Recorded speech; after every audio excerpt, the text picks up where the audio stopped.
don't like words that hide the truth. I don't like words that conceal reality. I don't like euphemisms or euphemistic language. And American English is loaded with euphemisms because Americans have a lot of trouble dealing with reality. Americans have trouble facing the truth. So they invent a kind of a soft language to protect themselves from it. And it gets worse with every generation. For some reason, it just keeps getting worse. I'll give you an example of that.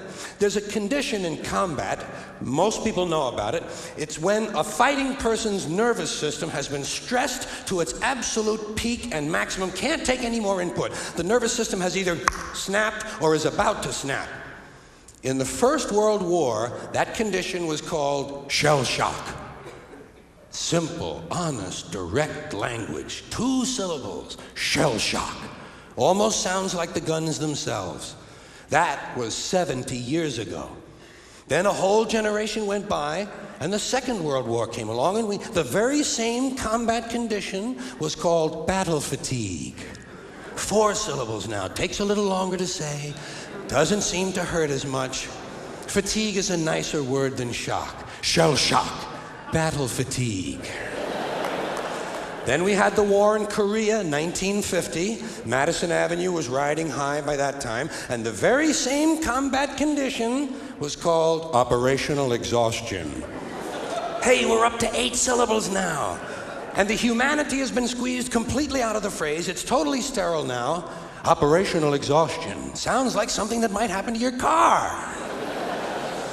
Then, of course, came the war in Vietnam, which has only been over for about 16 or 17 years. And thanks to the lies and deceit surrounding that war, I guess it's no surprise that the very same condition was called post-traumatic stress disorder. Still 8 syllables, but we've added a hyphen. And the pain is completely buried under jargon. Post-traumatic stress disorder. I'll bet you if we'd have still been calling it shell shock, some of those Vietnam veterans might have gotten the attention they needed at the time. I'll bet you that. I'll bet you that.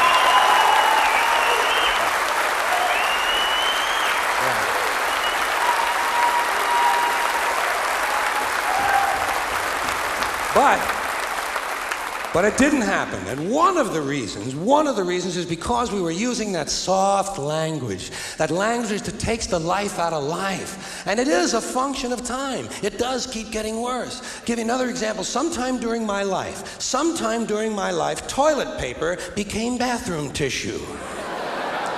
I wasn't notified of this. No one asked me if I agreed with it. It just happened. Toilet paper became bathroom tissue. Sneakers became running shoes. False teeth became dental appliances. Medicine became medication. Information became directory assistance. The dump became the landfill. Car crashes became automobile accidents. Partly cloudy became partly sunny. Motels became motor lodges. House trailers became mobile homes. Used cars became previously owned transportation.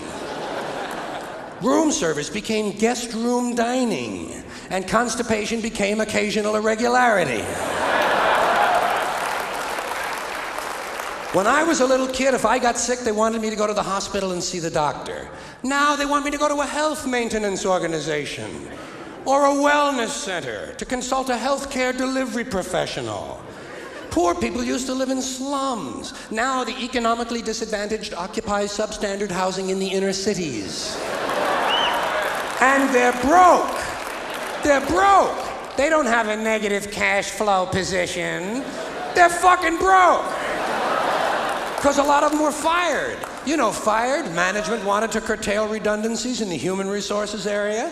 So many people are no longer viable members of the workforce. Smug, greedy, well-fed white people have invented a language to conceal their sins. It's as simple as that. The CIA doesn't kill anybody anymore. They neutralize people. Or they depopulate the area.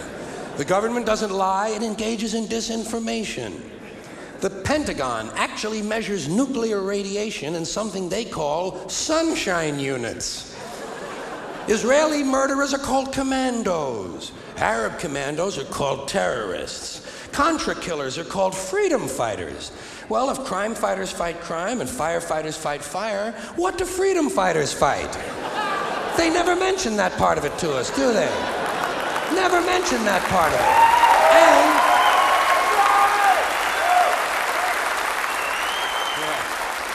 And some of this stuff is just silly. We all know that. Like on the airlines, they say they want a pre-board.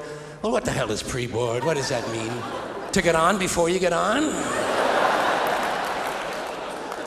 They say they're going to pre-board those passengers in need of special assistance. Cripples. Simple, honest, direct language. There's no shame attached to the word cripple that I can find in any dictionary. No shame attached to it. In fact, it's a word used in Bible translations. Jesus healed the cripples. Doesn't take 7 words to describe that condition. But we don't have any cripples in this country anymore. We have the physically challenged. Is that a grotesque enough evasion for you? How about differently abled? I've heard them called that, differently abled. You can't even call these people handicapped anymore. They'll say, we're not handicapped, we're handy-capable. These poor people have been bullshitted by the system into believing that if you change the name of the condition, somehow you'll change the condition. Well, hey, cousin, doesn't happen. Doesn't happen. We have no more deaf people in this country, hearing impaired. No one's blind anymore, partially sighted or visually impaired. We have no more stupid people. Everybody has a learning disorder. Or he's minimally exceptional. How would you like to be told that about your child? He's minimally exceptional. Oh, thank God for that. Psychologists actually have started calling ugly people those with severe appearance deficits. It's getting so bad that any day now I expect to hear a rape victim referred to as an unwilling sperm recipient.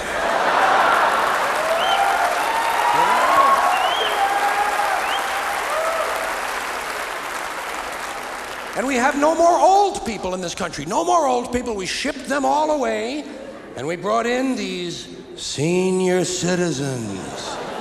Isn't that a typically American 20th century phrase? Bloodless, lifeless. No pulse in one of them. A senior citizen. But I've accepted that one. I've come to terms with it. I know it's here to stay. We'll never get rid of it. That's what they're going to be called, so I'll relax on that. But the one I do resist, the one I keep resisting, is when they look at an old guy and they'll say, look at him, Dan. He's 90 years young. Imagine the fear of aging that reveals. To not even be able to use the word old to describe someone, to have to use an antonym. And fear of aging is natural, it's universal, isn't it? We all have that. No one wants to get old, no one wants to die, but we do. So we bullshit ourselves. I started bullshitting myself when I got to my 40s. As soon as I was in my 40s, I'd look in the mirror and I'd say, well, I guess I'm getting older. Older sounds a little better than old, doesn't it? Sounds like it might even last a little longer. Bullshit, I'm getting old. And it's okay, because thanks to our fear of death in this country, I won't have to die. I'll pass away.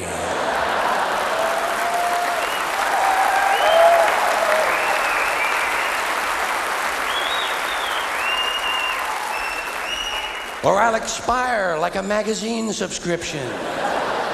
If it happens in the hospital, they'll call it a terminal episode. The insurance company will refer to it as negative patient care outcome. And if it's the result of malpractice, they'll say it was a therapeutic misadventure.